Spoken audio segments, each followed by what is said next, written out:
Bakit masakit ang iyong tiyan? Maraming mga posibleng dahilan kung bakit sumasakit ang tiyan ng isang tao. Maaaring ito ay simpleng pananakit lamang dahil hindi maayos na natunaw ang kinain o hindi kaya ay mas malalim na dahilang medikal. Ilan ang sumusunod sa sanhi ng pananakit ng iyong tiyan?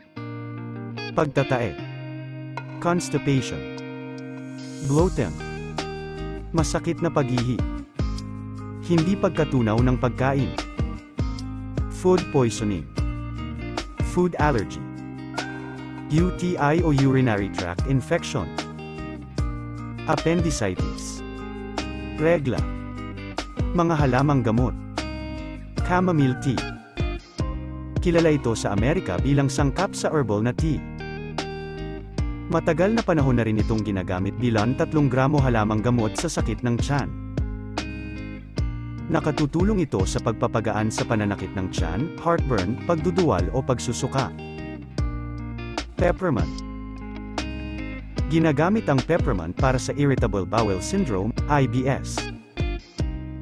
Ang langis nito ay kapag inilapat sa balat ng iyong tiyan, tila nagpapainit ito na magiging dahilan ng pagpapagaan ng sakit ng tiyan. Luya. Ang luya ay hindi lamang panghalo sa ating mga kinakain.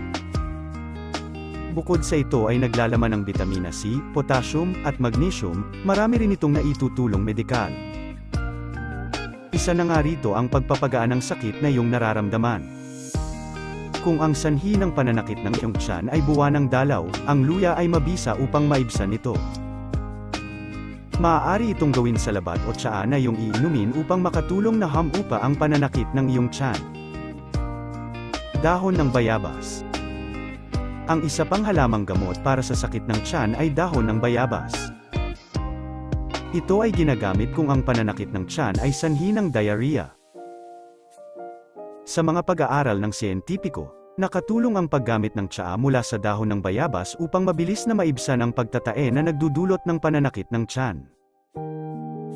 Ginagamit din itong gamot sa pagtatae ng mga bansang India at China.